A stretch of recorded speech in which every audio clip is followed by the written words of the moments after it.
Yeah, we can't hear him because his audio's broken, which is a good thing. Anyway, we've got big hitters, but also Karen. he's got a picture that's like 50 years old, isn't it? Yeah. Oh, Neil. Anyway, listen, we've got the big hitters in from North America. We've got Karen, we've got Rick, we've got Rob. Hey, Dylan's here. Well, hello, Dylan. Yeah, nice manly wave there. Anyway, without further ado, I'm going to get things moving because it's quite busy over here. And I'm going to hand over to Elizabeth, who once again is taking over. So everyone, Elizabeth, everyone. Oh, gee, thanks very much, Kelvin. Much appreciated. Hi, everyone. We all know each other pretty much. So today we have got Matt and Mark, both from Transcent. So Matthew, well, effectively, they've both got some 30 years experience within print, packaging, and that kind of environment. So they're one of us at heart. I'm going to hand over because I think really Matt joined Transcend sort of 3-4 years ago. I think it was, you said, Matt. 18 months ago. 18 months now. 18 months ago, so not quite as long as I'm giving you. But however, Mark, I think, started Transcend. Maybe that's where I'm getting my 3-4 years ago from. As he's one of the founders, and Matthew is their sales director. No. So I'm getting it all wrong. It's just really horrific. There's nothing like knowing, nothing like knowing your facts. There's no preparation involved in this at all because I have had no time to do this. I am going to be completely honest with everyone because there's no point in lying. So what I am going to do is I am going to hand over to Matt because he's really quite a nice guy. And Mark, who Matt tells me is a really nice guy because we've never spoken, is also going to do a little bit of an introduction for themselves too. So Matt, do you want to kick off with a bit of an introduction into yourself and maybe Transcend, and then we'll hand over to Mark, who can do likewise for himself. Yeah, sure, no problem. Well, good afternoon, everyone. Nice to meet you. So completely contrary to what Elizabeth said, I'm not a sales director.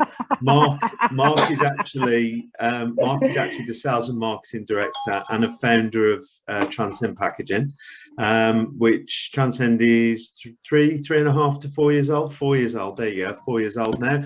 I've been here for about 18 months. At Transcend, I am the print and digital divisional director.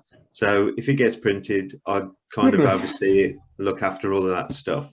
I was brought into the business specifically to look at the digital side of the business, which we're going to talk more about a little bit later. I'm sure digital print, I've seen quite a few of you on LinkedIn actually, and I'm sure digital print is something that that you're involved with or use or have yourselves. So as Elizabeth says, I've been in the print industry about 25 years. And although Elizabeth said I don't look old enough for that, so I think that's quite a good thing. Something right. I got something right. And she also said I'm a really nice guy, which was really funny because Mark actually smiled heftily when she said I was a really nice guy. So I know you a lot better than Elizabeth does. I was going to say, yeah, you know me. So I'm going to basically the thing for today. We've put a bit of a slide deck together to kind of introduce Transcent Packaging to you. Which Mark and I are going to talk about. Mark is very much an expert, I would say, in he looks scared now. He's an expert. I'm very reluctant with the word expert. In sustainable materials and the products that Transcend has been, as he kind of came up with a lot of this stuff. So I thought it's worth Mark being here as well from a support and questions perspective. I'll take you through digital stuff as well. So we have got a little bit of a deck. I think before I hand over to Mark just to introduce himself, I think Elizabeth, I don't know how you normally do things, but I think it's relevant for us to go through that deck. And then if you guys have got Q&A afterwards, or do you want it to be more interactive? No, that's fine. We can do this sort of go through the information that you've got, and then we can do a bit of a Q&A. Guys, if anybody's got any questions while Matt's doing his bit of a presentation, then please chuck them into the chat, and I'll pick them up from there, and we can actually capture them that way, or hold them to the end, and then you can ask them yourself. Perfect. Okay, so without further ado, I'm going to pass you over to Mark. And an interesting fact Mark and I first met about 3 years ago in Vienna. We met in Vienna. And I know that sounds, well, it sounds romantic, you know, and there should have been moonlight. It wasn't romantic, believe me. No, but you're smiling, Mark, the other Mark. You're both smiling. Oh my God. So it wasn't as romantic as it could have been, but we were both there buying digital print equipment. And that's kind of how I first, met Mark, but also learned about Transcend's vision. So Mark, over to you. Do you want to introduce yourself and overview the vision? Yeah, so I'm Mark Vardy, Sales and Marketing Director, as Matt said. I've got a little bit more years on me than Matt, so I've done 30 plus years in the packaging industry, from everywhere from Unilever, Tetra Pak to small family-owned businesses as well. And 4.5 years ago, our CEO, Lorenzo Angelucci, he actually rang me, who I used to work with probably 20 years ago. And he said, I've got a great idea, Mark. I'm going to start our own packaging industry, which took the wind out of my sails a little bit, because as you're all probably aware, you need quite a lot of money to start a packaging industry, or a company, or a company in general. So after I stopped laughing, I said to him, when you've got the money, give me another shout. So he rang me up 2 weeks later and says, Mark, I've got the startings of some money coming in. So we all plugged together. There was 5 of us at that time. We all threw different amounts of money into the pot. And we said, what is our USP going to be? Now, at that time, our USP was solely that we were going to go down the route of sustainable packaging. So doing the same as similar that's on the marketplace at the moment, but taking away as much plastic as we possibly could from that supply chain. Now, so with our years of being in the QSR lines and food service to go with mostly, our key links into the marketplace with some of the biggest brands on the high street. So we're talking McDonald's, KFC, Starbucks, Costa, and people like that. So we were going to see McDonald's, for instance, with no factory, no machinery, but just a dream. And we went to see him and said, you know, we'd love to do some packaging for you. And so what can you make? I said, well, nothing.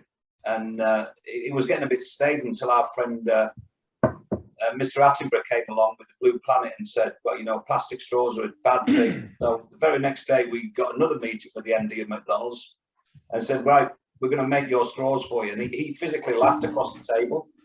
And he said, you know what, because I've known you guys for a long period of time, if you can prove to me in 6 months that you can do it, I'll give you a contract for 5 years.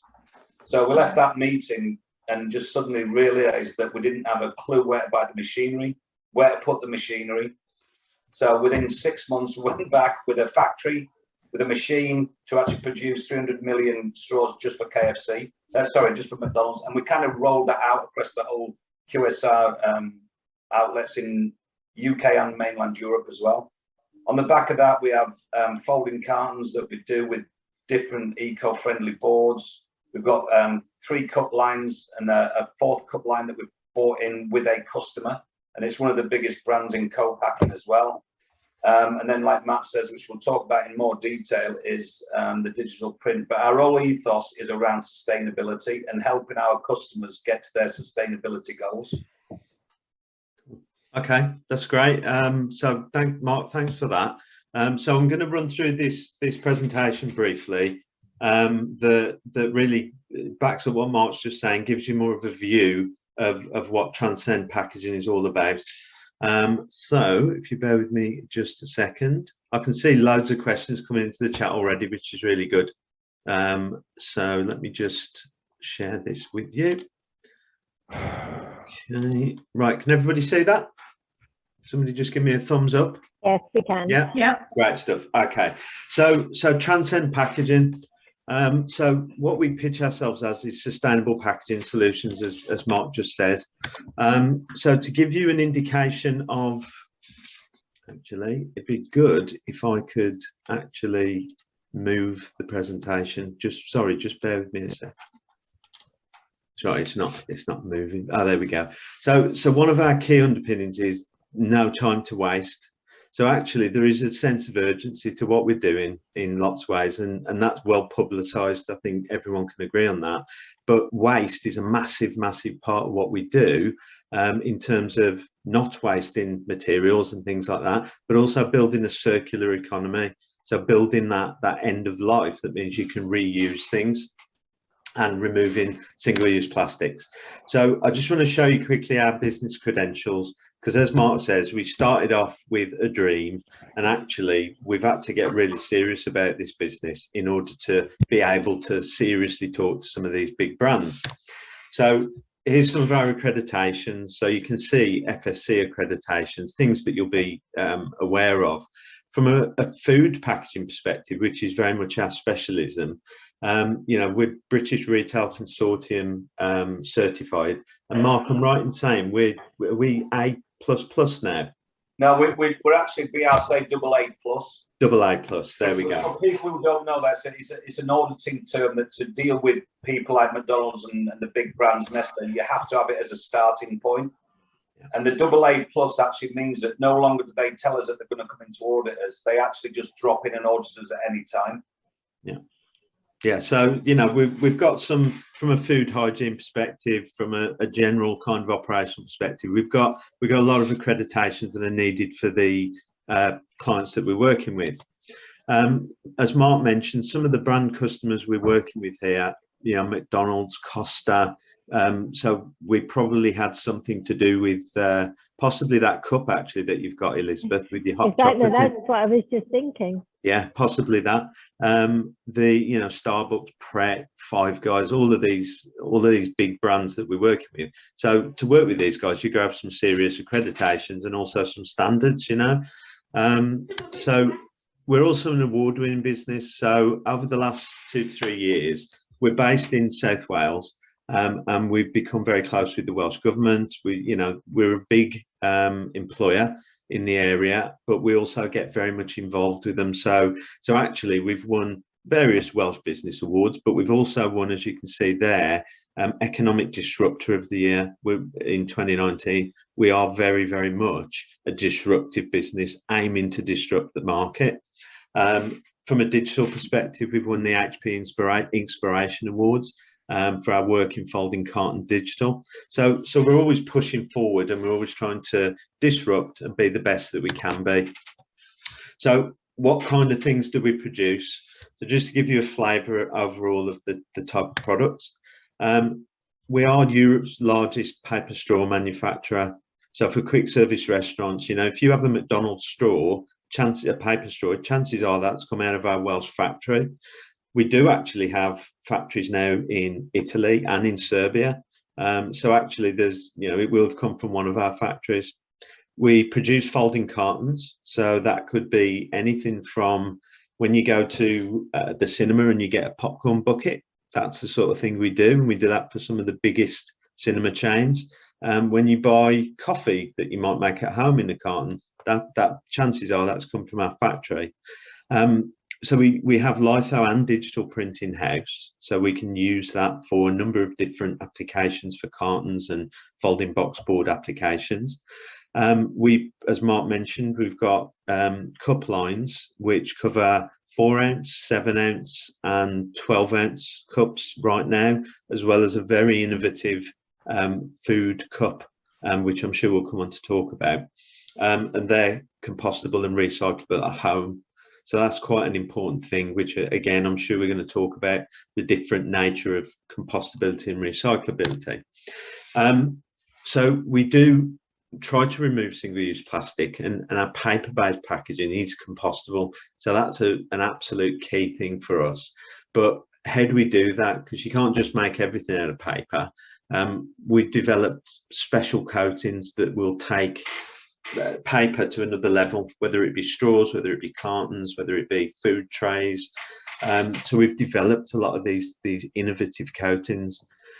We also can window patch cartons. So, you know, you get Easter egg boxes with a clear window patch in them.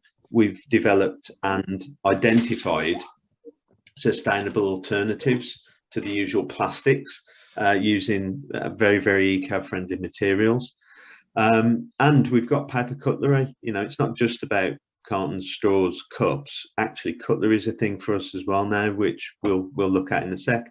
So there's quite a wide range of things that we produce. We're not a one-trick pony. So in terms of, let me just move this up. For some reason, my PowerPoint keeps freezing. which is not so good. There we go. So paper straws. Mark, do you want to just take us through some of these sort of headlines about the paper straw stuff that we do? Yeah, when we first started off, like I said, we didn't even have a factory, let alone a straw machine. And to be perfectly honest, when we first started, the straw machines we had were absolutely terrible. The only place you could buy them from was China. And I don't know if any of you guys have bought machinery from China, but there's no guards on it, there's no CE market. So once it actually came over, we had to then start rebuilding them as well. So 2 years ago, we had 36 straw making lines along the one side of the factory. And as time's progressed, and we now actually start to build straw machines ourselves as well, we've now only got 10, and we get more capacity, and it's less people as well. So sometimes and like Matt said, when working close with the Welsh government, not using as many people is a bad sign, but because other parts of our business is growing, we're not actually getting rid of them, we're re-employing them within the business. And some of the things, and I'm surprised no one's actually asked this question before, because when we first started doing the paper straw, everybody was saying it's a disgusting thing, bring back plastic, it's never going to be any good. And I was being dragged over the coals by various different media on the paper and on TV, radio, everything. And I basically described it a bit like a mobile phone. So when you first had a mobile phone, it was like a house brick, and now it's more like a computer that you're carrying around. And the development we're taking through that is actually getting to a straw, and we've not finished yet, that is actually more pleasing to drink through. So that's it from a QSR. And like Matt says, they're targeting around about 3 billion straws on just for the QSR lines. Yeah.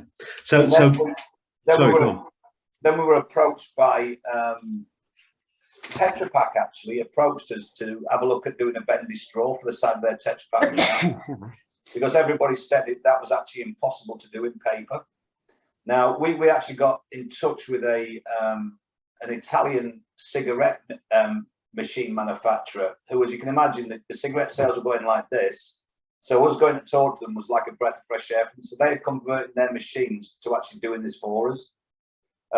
We actually was working with Tetra Pak to launch it, and then Tetra Pak, being the big beast that they are, they went off and tried to do their own thing, and we actually hit the marketplace before they did for that. And just as a rough guide for you, on this particular straw here, the actual usage of this straw is 130 billion straws a year. Now, each straw machine that we're doing will probably do, depending on what shift pattern you work on, to actually do that, we'd need probably another 10 factories in every other part of the world. So we're aiming to get around about 10-15% of that marketplace and let Tetra Pak fight after the rest. So it's a massive marketplace. And this has been driven by brands and by consumer. And you see the straw that's actually on the side there is great, but that actual wrap is plastic. Now, the reason it's still plastic at this moment in time is at the time of launch, there was no material that could wrap a straw in that you could attach to the pack. Now there is. The marketeers have now got involved and saying, yeah, but the thing is, now we can't see the product behind the wrap of the straw. So we're trying to find now an alternative that you can see through that will be able to wrap the straw and still be sustainable. Sorry, Mark, does that mean you're using something like a starch? Because I know that sort of some of the plastic wraps that we use, and I made out of potato starch and that type of thing. So is that the kind of route that you're going down for the it won't be potato starch. It won't be potato starch, but yes, we are looking at this. There is more and more materials coming onto the marketplace now, because what you're going to understand is the material that we wrap that straw in has to be quite robust, and it has to be able to be used when it's in a wet environment. Because when they're on these filling lines, I don't know if you guys have been into the places where on the filling lines on this, it is quite a damp environment, and certain materials just disintegrate. And because we send these straws in bandoliers, it's like a machine gun, like a belt-fed machine gun. And the run rates on these are something like, I think it's something like 2,000 packs a minute. So you've got to have the tensile strength as well. So it's a lot more technical than people think to actually put those wraps and straws together. Okay. Now we'll leave straws for a second. I'm going to talk about what I find I'm really passionate about. So we have a digital offering. So one of the first things Transcent did, you know, as they were building that business, they're building the straw business, building the folded carton business, was invest in what was at the time new technology with HP, which is an indigo press, which again, many of you will be familiar with that, but it's a folding carton press that isn't just B2, you know, it's not just a larger format. It's actually set up as a folding carton production line. So it primes the material, it prints the material, it varnishes and coats the material at the end. So Transcend really is a very visionary move, because some of the stuff that you can do digitally with packaging, which we're going to talk about a bit later, are quite groundbreaking and actually quite different for, you know, different to the usual packaging offering that's been in the market for years and years. It's also a carbon neutral press, so it's a zero carbon press with the inks, with everything else that it can do. So, and it's food safe approved. So actually lots and lots of things which are great for us as a business, increasing margins, but crucially increasing margins for our customers as well. So we'll come on to talk about digital a little bit later. Mark, would you like to talk about paper cups? Yeah, so we've basically got 3 cup lines in, which is a 4 ounce, a 7 ounce, and a 12 ounce double wall or single wall machine. The reason we've got those sizes, by the way, is the 12 ounce is by far the biggest selling size in the UK, and probably mostly, no, just UK. The 4 ounce and the 7 ounce was driven by Costa. They wanted an alternative supplier. Now, the usual make for this is a PE line cup, which actually used for sealing it together and used so it's actually liquid tight. We've moved away from using that now, and we're using an aqueous coating. And as things develop, there's more and more materials coming to fruition. But the problem is, when you talk to the big cup manufacturers like Huhtamaki or Seda, their machines are so big and run at so fast speeds that the new materials won't actually work on it. Or if they do work, they have to turn down the efficiency so low that it doesn't make it profitable for them. So we've actually gone for slower machines to actually be able to work with this medium. We've now found that customers have been driven by strategy, by consumers, because the PE cup, for the one that you see there, which is a 12 ounce double wall cup, the usual price for a PE coating is about £46. If you're looking at a 12 ounce, exactly the same cup with a PE free barrier of about £57 a thousand. But people are willing to pay for it because they get away from having to put the turtle markings on it, which throughout Europe shows that it's got plastic in. And with these paper cups, something that Matt's, I don't know if you're going to mention later, Matt, about the molded fibre. But we're actually having, we're going to be making pulp lids as well to fit on this, and everything from a sip lid, a travel lid, and a dome lid as well. So what we're trying to get to there is that when you've got a paper straw in top of the paper lid into this cup, you can put it all in the same bin. Yeah, which yeah, you can see the molded fibre stuff there. I don't know how familiar everyone on the call is with molded fibre, but if you've ever gone to McDonald's and got one of those grey sort of really rough cup carriers where they sort of wedge your coffee or your Coke or whatever into it, that's wet molded fibre, Mark, I'm right in saying? Yeah, the lids will be wet molded fibre, but we're bringing a dry molded fibre technology out as well. Yeah, which will make it much smoother, much more palatable, much more user friendly. No, sorry, Matt. Sorry to contradict you, mate. That's all. I'll go on. For the lids, the wet molded fibre technology that we're using gives it a lot better and a lot smoother finish. Oh, sorry. Okay. Dry molded fibre is basically so that we can actually make paper cups out of it, because the draw depth is a lot easier. Right. Okay. So molded will always be lids, but the cups and the trays and things like that will be the dry molded fibre technology. Good stuff. So Elizabeth, that's why I bought. Question. Yeah. It's that to make it more consumer friendly, because then obviously if it's a bit rough and all that sort of thing, and obviously I myself, prime example, I'm currently sitting in Costa. And obviously, sipping out of the lid is a primary objective of having that coffee in the first place. But is that the primary objective? It is actually to enhance the consumer experience rather than to enhance the actual producer's experience to make it. Is there a cost difference to that? Oh yeah. Does it have an impact on that side of it?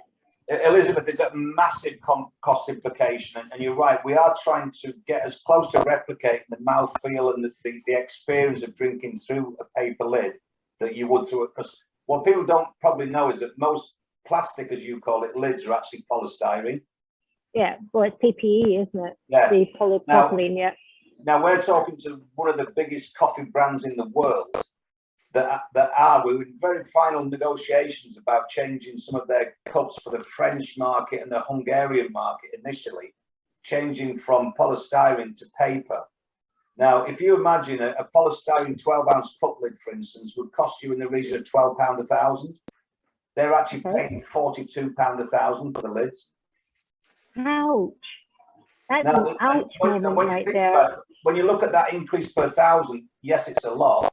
But when they're selling something like 100 million of these cups and lids, that's kind of the on cost of their business that they're actually wearing.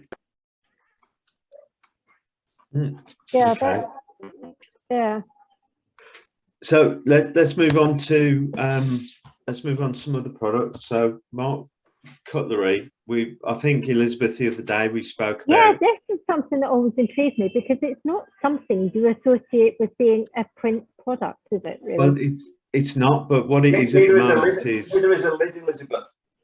At the minute it's plastic, and that's really the driver for this. I think is it's banned. You know what I mean? So this isn't something that we can ignore and we are in food service, so this is part of our remit. So Mark, do you want to just explain about the properties of this? This is one that really interested me when we started to develop it. Well, we've been working on this idea for 3 years now, and we first off looked at doing it on 9 layers of paper glued together, which really didn't give you any strength. And if you look, the biggest problem you have making this product is on the prongs of the fork and the actual depth of the spoon. The knife you can kind of get it, but you've got to build strength into where the bowl of the spoon is and where the neck of the fork is. So we're now on something like stage 15 of the innovation around this product. And we've cracked the fork, we've cracked the knife, but the bowl, the depth of the spoon is still a bit of an issue because it's all right if you're stirring tea or things like that with it. But if you're eating soup or porridge, it's not quite deep enough. No, and I was going to say that's one of the things that I've noticed. You know, I am quite guilty of stopping off in Pret in the morning, sort of rushing through somewhere and actually grabbing a pot of porridge and spoon. Yeah, and it's kind of almost like you're eating it off a spade because it's quite flat. Yeah. So when we actually bring this to market, which hopefully Q4/Q1 next year, we'll have cracked all of those. Yeah. So and this target pricing, that £14 or £16, that was our first stab at it. We're actually now getting around.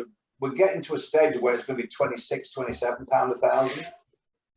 And how is that sitting with the client base? Sorry, I'm asking a lot of questions. No, that's fine. I feel maybe you sort of may or may not sort of I think we want to answer, but I feel that it's relevant to all of us because there's a lot of us in the room that kind of sell this and get involved in this side of it. So it's obviously relevant. Yeah, so let's put it into perspective. So for the cutlery for plastic, you're probably paying in between £9 and £12 a thousand.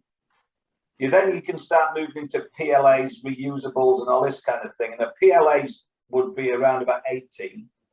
If you get these new super duper, it's not actually plastic. It's kind of a plastic alternative, but looks like plastic.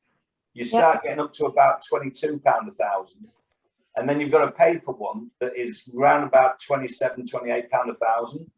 But what you've got to understand is, like Matt said, plastic's banned, so you've got to change it. End of story. There's not even a debate around that. Wood people don't like the mouthfeel, so the consumer is actually moving away from it. Yeah. PLA and the plastic alternative, people can't tell the difference. Is it plastic or isn't it the plastic? So they still moan about it. So paper, really, if you can crack paper cutlery it would be like the new paper straw phenomenon. Yeah. And it will just snowball. And I think, well, I don't think, I know for a fact, there's about 70 billion items, knife, fork and spoon, used in the UK on its own. And Wow. that's just in the QSRs. So if you then start looking at people who make salads for the big retailers who put a fork in it or a spork, call it whatever you want. Yeah, yeah. That volume is on top of it. Wow. And the biggest issue from the straws to sustainable packaging in general, the biggest issue that every end user or every one of our customers has come across is supply chain, because there was no one big enough to actually go and take it and deliver what they actually needed. No, Right. and I can imagine it. I mean, you know, we're all experiencing the issues of paper, aren't we? Which is all originating from wood pulp. And at the end of the day, you guys are not excluded from that particular scenario, are you? Because whilst, yes, the edge product may be slightly different, ultimately, that starting source is all the same. It's all wood pulp. And I think I read somewhere today that with Russia being taken out of the equation, there was something like 2 million tons of wood pulp taken out of that circular economy just because of the Russian sanctions. I'm sure it was 2 million tons that I read about, which is, you know, not an inconsiderate amount when all of us are so reliant on it. Yeah. Okay. But anyway, sorry, I Exciting digress. market opportunity with this though, hey? I mean, it's one of those where every vendor could use it. So if you think about all those services, I mean, you're onto a great thing here. Hey? So wonderful. No, that's great. That's great. Well, look, let's move on to it. We can come back to. I've just been looking at some of the questions in the chat. Some really great questions coming through, which is great. So I'm now going to go on to talk about digital. So quickly, I'm hoping I can't actually see you all at the minute on my screen, but you know, we're obviously all printers or involved with that. So digital production is something that I imagine we're all familiar with. We know that you know, digital when it started, which was about 20 years ago, when it started really with HP Indigo.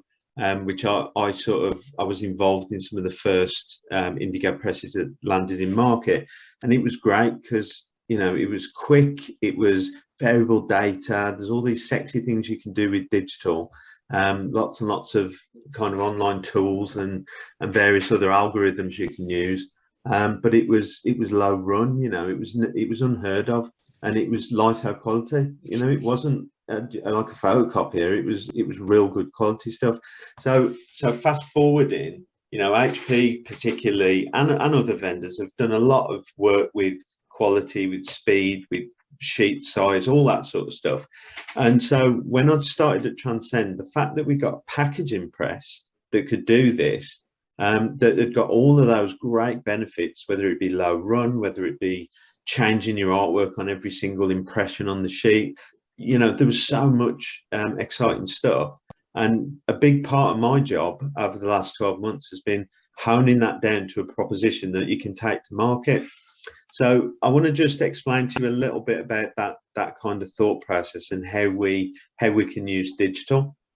So in terms of packaging, you know, we know that the commercial market has done a great job with digital, the retail point of sale market, loads and loads of print market. I know plenty of people that had litho factories that have actually moved back over to digital because it suits the consumer more, it suits their customers more, because customers and consumers, as we know, want everything today. They want it tomorrow at the latest.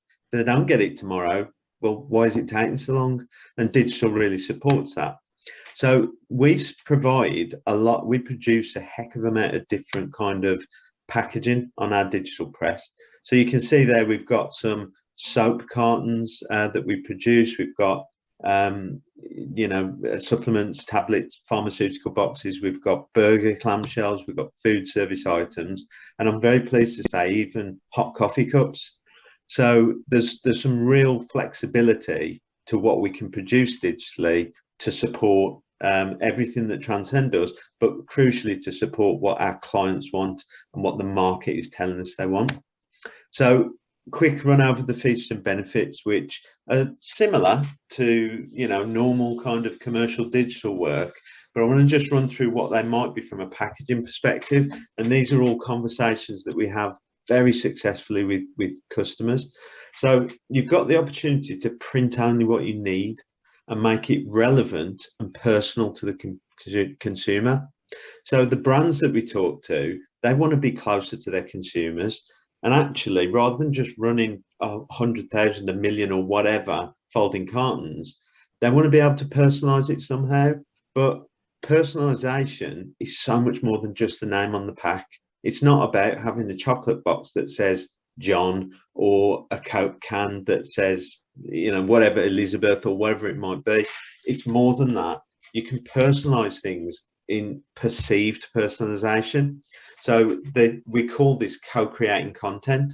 So actually you can take things and from your consumers, take messages that are important to your consumers and actually put them on the pack, you know, make the pack something that feels like it's personal to the consumer. Obviously, you can reduce your time to market. Digital's a quicker process. There's no origination. And I get asked all the time, what's your MOQ? Well, your MOQ is one. You know, you can have one if you can afford it, but obviously taking into account commercial balance of what volume. What we can do is we can say, well, let's save some money by going to buy all your material based on your forecast. We'll get the material cheaper.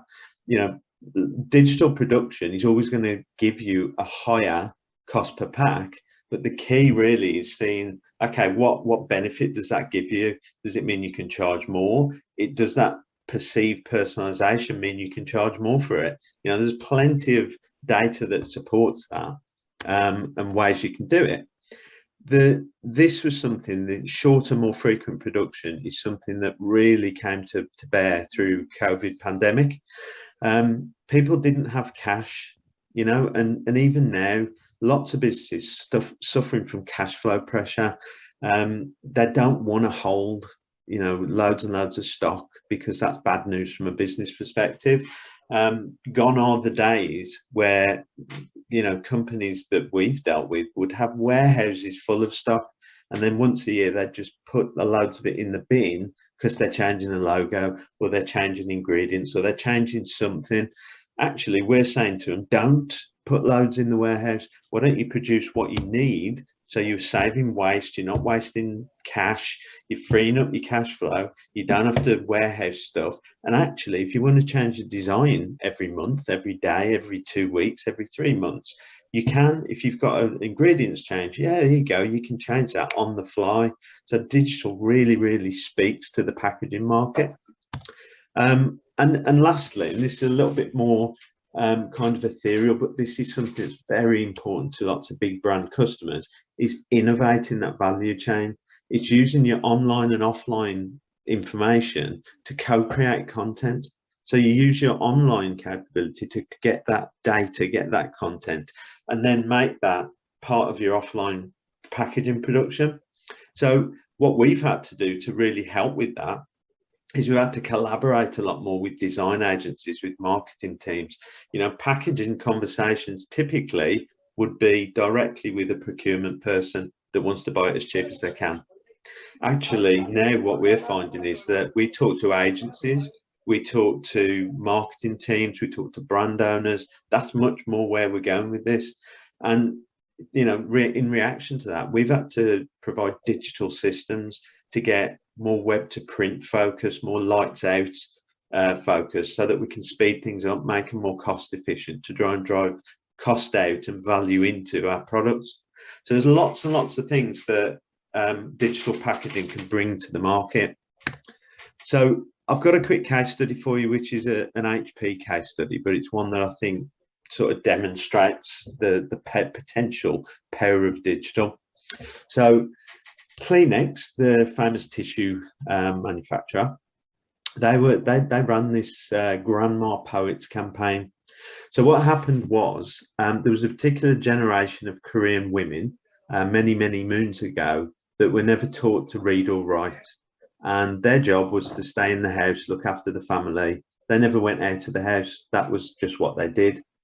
So one of their a group of granddaughters actually got together, and they were there were different types of people, but there was teachers and various sort of women in that group. What they did was they set up a campaign to teach this lost generation how to write, how to read. And what they actually did was they gave them a new lease of life and independence, and they were able to catch a bus, read the signs when they went out into the town. They were able to read newspapers. They were able to do loads more. And this group of forgotten women, this generation, were able then, that what they wanted to do was say thank you to the people that had taught them and given them this new lease of life. So what they actually did was they wrote letters. They all got together and they wrote letters back to the teachers. And it was a very emotional, kind of heartwarming event. So what Kleenex did, working with HP, working with this group, they actually took those letters, took photographs of those people and put them on their packs. They randomized them all over the packs, and they produced special packs. And what that allowed Kleenex to do was it showed their social impact wise, it showed their support for women and girls. It also expanded their brand equity, and it massively increased their sales for this particular line. So there's a social impact message, there's revenue, there's actual hard revenue in there. And there's plenty of other examples of brands that have done it, but I thought this was one that can show you how you can co-create content, put it onto your packs digitally. And if you imagine something like Kleenex, they don't print a couple of hundred off, they don't print 1,000 off. These guys are printing millions, but they're printing one each of 1,000,000 types. So it's a case of switching it around, changing it, and changing the conversation that we're having with packaging brands and procurement people as well. So just to wrap this up, you know, how are we changing that conversation through digital? Well, we're putting this forward. I can't see any of your faces, but you can all see Mark Varney's face, and I'm going to mention something now called tactical packaging, and he's probably smiling now because I always get this into conversations. So changing the conversation and tactical packaging is all about getting brands to think about, brands and maybe small businesses as well, to think about their packaging as a tactical piece. It's a tactical marketing piece. It stays in the home, potentially. It stays in people's hands. You've got an opportunity to say, okay, I'm going to run a campaign for the next 2 weeks, which is linked to Valentine's Day, and I want to put 3 different messages on. Great, you can do that with digital. You can see there, we've done some work with McDonald's, where a local franchisee was doing a load of work with Ronald McDonald House Charity. And what they wanted to do, you know, they raised a lot of cash. So how do we use digital to say thank you to all those consumers? Well, actually, let's gather all their names, you know, let's do a campaign online, gather all their names, and then let's put thank you to that individual name on the pack. So, you know, what that means is it increases brand loyalty, it increases the consumer's connection to your business through using packaging as a medium to connect with the consumer. So, thank you for listening and hopefully helping us change that conversation. Okay. Thanks very much, Matt. Thanks, Mark, for your chat and everything. Okay, we have had quite a few comments and sort of questions that have come in through the chat as was requested. Robert, you actually asked a few different questions. One was regarding the pitching sustainability versus traditional print, and obviously the chain of custody reporting, which may or may not be connected, because obviously we all have to make sure that we're telling the right story to the right people at the right time. Do you want to expand on that, Robert, as to sort of the questions that you had? Where is Robert? Has he dropped off? He's dropped off. He's dropped off. He's dropped off. So those were a couple. Kelvin, you had a question as well regarding engaging customers. Yeah, just the kind of complexity of your product. How do you engage with your customers, especially on the back end of a pandemic when we've all been quite remote? So I work in web to print, and I know there's been quite an increase of people accessing print, you know, using web to print. Obviously, it's kept us busy. But how do you guys do it? Bear in mind, you've had a difficult proposition you've had a difficult proposition in a difficult time with restricted levels of communication. It must be quite hard. Do you want me to take that, Matt, or you? Yeah, go on if you want to take that, Mark, because you threw the. I think what you've got to understand as well, that's a great question, by the way, because when we first started this business, we went from standstill to running like madmen in a very, very short period of time. And we saw the business going like that. When the pandemic hit, because of the nature of our business, it was all into QSRs that shut the door the same damn time that the pandemic hit. So it went from doing that to doing that. Yeah. So then we sat around the board meeting on a Wednesday and thought, we've got 200 people working in this warehouse. What the hell are we going to do? And after a bit of scratching of heads, we actually threw a few bits of innovation together and said, right, we've got the equipment, we've got some raw material, let's start making PPE. So we started making the PPE. And again, because of our contacts within the Welsh government and all these other places, we went to see them and said, right, we can now start making this. And the NHS in Wales actually bought 19 million on the Friday. So that's it. So a lot of it is a lot of luck, but you've got to be in the right place at the right time with the right kit. So you make your own luck as well.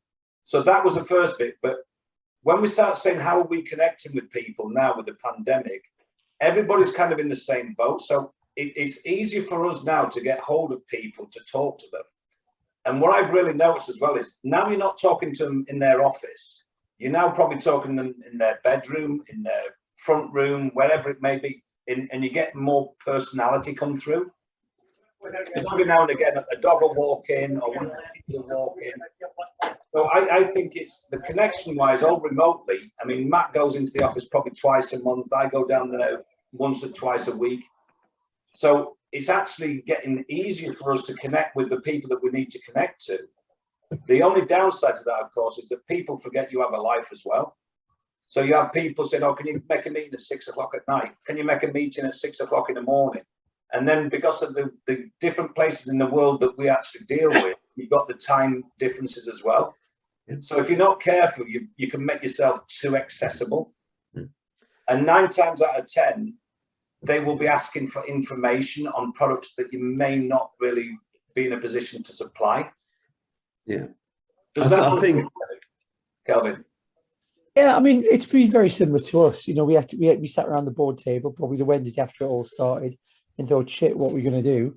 And we had to change our product in order to engage with our customers and their customers. But I was more thinking about how you engage, you know, how do you have these conversations with people at McDonald's who want to change their brand and their packaging when they're trying to, when the branches are shut, you know, when they're trying to look for new people into the branch. Right, I think that's a slightly different question then, Kelvin, because, you know, when the pandemic hit, they shut the doors, and then when it kind of came back together again, we were in contact with some of the purchasing guys and some of the marketeers have said, right, when are you thinking of opening your doors again? Because we're going to have to build stock. And, you know, things like getting people into work wasn't like it used to be. Getting all the raw material wasn't like it used to be. And they came back and said, we think that we're going to open a third of our shops from this date. And I think it was going back on memories, either June or July time, it says to be a third of the shops. What they didn't allow was that for the people that were driving sometimes up to an hour away to get a McDonald's or Starbucks, wherever it was. So those third of the shops that opened were doing 5 times more than they used to do. So it was a case of how do you keep all of that control? So they were wanting to contact us almost more than we were wanting to contact them. Because, you know, this supply and demand thing has kind of flipped on its head, especially where the world is now about getting all the raw material from a packaging perspective.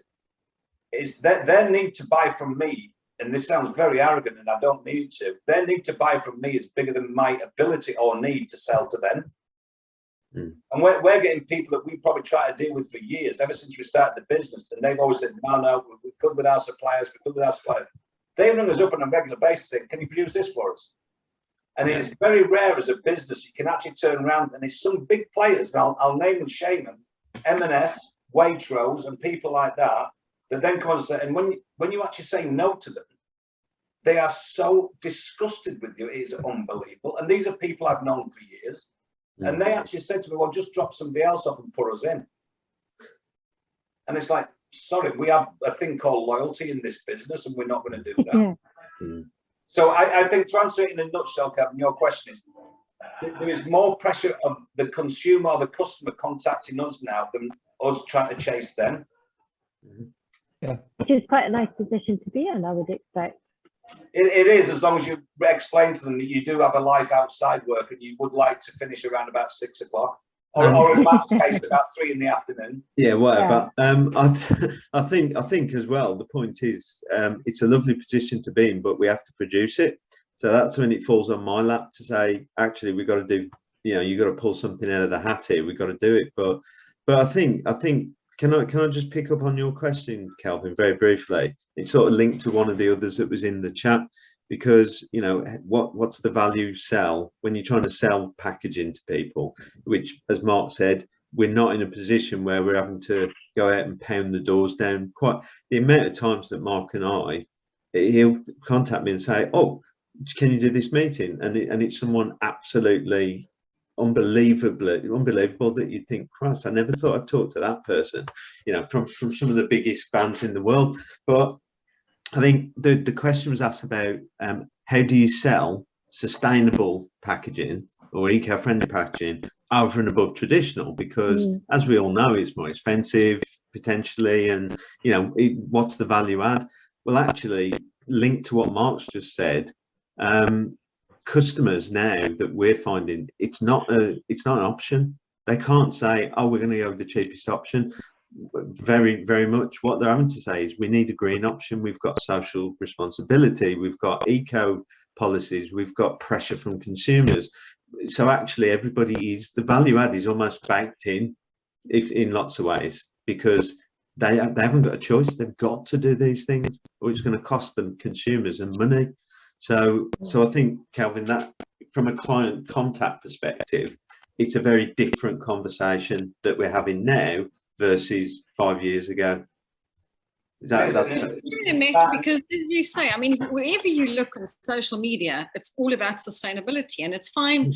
The days of the brand saying we are sustainable. People want to know, what are you doing? Show us what you're doing. And I think, if you look at brands now, they're advertising the fact that this is what we do, this is what we do differently, or these are our products. Whereas before, you could say it and it was, yeah, that's okay, great, but now you've actually got to prove what you're doing. So great. It's not a box ticking exercise anymore, is it? And the thing is, Jean, as well, you're quite right. So there's a hell of a lot of greenwashing going on.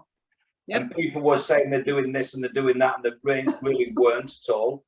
Exactly. People are actually taking them up on that, so you got to be so careful. Hey, but then again, with the brands that we deal with, they can't afford to greenwash. That's the thing, which is why we have to be the experts in what we're saying. They have to be backed up. And it's like yesterday, I had a meeting, and it was classed as an emergency strategy meeting with Burger King and with Kerry Foods, because Kerry Foods are bringing out a new product, and Burger King don't know how to actually put it in a sustainable pack. Now, when you think you've got Kerry Foods is one of the biggest companies around, Burger King is massive, and they came to little old Transcent to help ask for advice.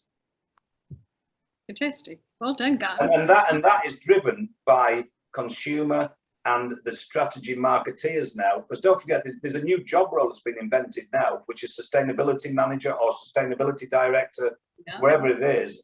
And if they don't know what they're actually talking about, or what is the next product that's going to replace X, Y, or Z, they're under so much pressure because it's changing on a daily basis. Yeah. And just very how do you quickly, deal with procurement? Oh, sorry, Warren. Sorry. Go ahead. I'll go on, Warren. You said, yeah. No, I was gonna say, how do you deal with procurement and the pricing? Because I'm glad you said that, Warren, because I can't remember the last time I spoke to a buyer. Because by the time we've done our deal, the buyer is not even involved in that meeting. So depending on which we're talking about, if we're talking around the digital, we normally talk to marketeers. When we start talking, going into sustainable packaging, you're starting talking to strategists and marketeers as well. And as we all know, marketeers work on a different planet where money's concerned than a buyer would. And this is why it's easier to get it through, because, marketeers have to spend money, buyers have to save money. And we're never, ever going to sell them something that is cheaper than they've currently got. And one of our customers, big customers, when we went with this proposal, in that meeting, there was the MD for the UK and Europe, the marketing director, production director, all these kind of directors. And the, the CEO stood, we just turned to the marketing and said, you can cover the cost of the on-cost out of your budget. And that was it. I think, Warren, as well, just to add to that, and I'm definitely preaching to the converted here, I'm sure, but actually what we're selling, you know, what our products are, it's not about price, it's less about price now. It used to be about price, didn't it? You know, is someone going to pay more for it being eco-friendly? And actually at that point, when there wasn't all the pressure, people would go, no, I really want to get rid of single-use plastic, but I'm not going to pay the money to do it. Well, actually, you know, so that was a procurement conversation. What we never want to be is the cheapest, because that's a race to the bottom, as we already know. And, you know, it's about that value add. And it's not just sustainable packaging, it's sustainable service, value add service. All, you know, sustainability kind of has to go through the fabric of everything we do. So I always believe that. I just hope that you don't have competitors out there that get stupid and have it, because there's an opportunity right now, because they're all talking it. On top of it, everything's so expensive for the regular stuff. So making the change now is almost ideal. Yeah. Because the procurement doesn't have a lot of say right now. No, I agree with that. I agree with that. Yeah, Cool. and just lastly, Paul, you had a question that you put into the chat regarding the possibilities of printing directly onto circular or cylindrical items. Paul?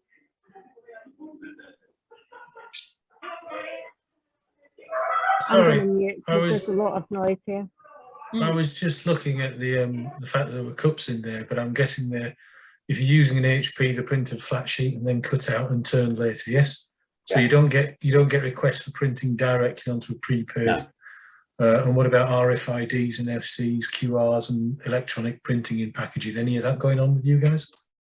Very much so. So we've actually got a partnership with a business that specialises in kind of QR code linked to games and various other sort of marketing data collection stuff. So yeah, the variable data aspect of digital, absolutely, that is something that we're working with.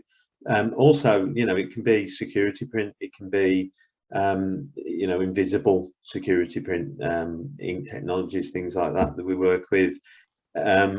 It's starting to get traction. You know, the variable data thing, this is part of the change in the conversation. The near field communication materials that are coming out, you know, some of the brands don't get it. Some of them are like, no, I just want my packaging. And some of them are like, great, I'm willing to listen to you. Let's do something sexy and let's measure it. Let's see what the return on investment is. So there's lots of stuff. We don't print directly onto anything. It's all formed in our factory, die cut, formed into cups and cartons, etc. Fold and glue, all of that stuff is all in-house for us. Okay. And what about the Isn't it a RFID great to time set- to be in print? Huh? Isn't it a fantastic time to be in print and in packaging? I mean, this is just so exciting. It's wonderful. We went to a, and again, this sounds very grand, but last year we went to the House of Parliament, and we were talking to various different people in there, and there was quite a lot of people with a few pound in their pocket. And the guy that was doing the talk actually said, if you've got any spare change, go and buy a packaging company. Yeah, there you go. Great. I'll tell you, it's exciting. Are you guys affected by the energy price hikes and paper shortages that are all being warned of at the moment? Hugely. That's our life at the moment, Kelvin, to be honest with you. It's the position that the material mills are in. It's actually quite hideous. You know, there's a thing that they've put, and again, excuse me if I'm preaching to the converted, but some mills that we deal with have put price determination in, where they've said, yeah, you can order it at that rate, but we'll tell you how much it's going to cost when we deliver it. And you know, it makes, I mean, very difficult conversations with customers, which we have to have all the time. But actually, it makes running the business really, really challenging. And it's forced us to look, you know, we're now buying material from India, from Brazil. We've really cast the net wide. So, and energy pricing, all of this stuff, we have to stay right on top of it all and reflect our pricing accordingly. So yes, there you go. Yes is the answer. Because the bit that I don't get, you're working with McDonald's, and McDonald's obviously want to be seen as green and environmentally friendly. But when you're in Japan, McDonald's has so much packaging, it's eye-watering. There's 10 pieces of packaging for a burger and some fries. It's crazy because Thank everything's got a God. bag and a bag and a bag and a bag. It's just crazy. So they're not globally like that, are they? I think the thing is with McDonald's, they actually know their markets exceptionally well. And what I mean by that is, you know, they will understand. There will be a reason behind in Japan Culture. selling a burger in a bag inside a bag inside a bag. They don't do it for fun, believe me. There will be 100%. There will be a reason behind it. You know, it's a bit like that HSBC advert. Know your customer, and then therefore you'll be able to do great business in there. Because just to say with McDonald's as well, because they do get quite a lot of press in it. They are one of the best companies to work with in the world. They pay on time. They don't mind paying a bit extra because they understand they'd rather pay more and get delivery than not get it. And there's so many things in the back line of it that they make sure that everybody in the supply chain to us treats everybody with the same respect all the way through. Only everyone did that, eh? That'd be fantastic. Listen, we've If gone only past, everyone was big enough to do it. That's the thing. yeah. Listen, we've gone past the half hour, and people are dropping off because we only do this for an hour. We do it every week because we care about everybody in the print industry. Elizabeth, Mark, Matt, brilliant, absolutely fantastic. Thank you very much, Matt. Thank you, Mark. There's been a couple of requests for the presentation. Matt, if you can get that to Elizabeth, maybe we can share it via the Crown Pub on LinkedIn, where we've got 1,500 followers. I'll get this video up and running later. Gary, did you want to say something about the printing charity? I saw an email come in just before. You're on mute, mate. You're still on mute. Still on mute. You're still on mute. You're still on mute. Yeah, you're still on mute. There you go. Apologies. Mental Health Awareness Week this week, 9th to the 15th. I've just sent a note to everybody who's engaged with us that the printing charity is here to support the industry, the people of the industry. Don't forget we're here. We've been here for 195 years, and hopefully we'll be here for another 195 years. We're more relevant now today than we've been. So a lot of people out there need our support, and we're here for everybody in the industry.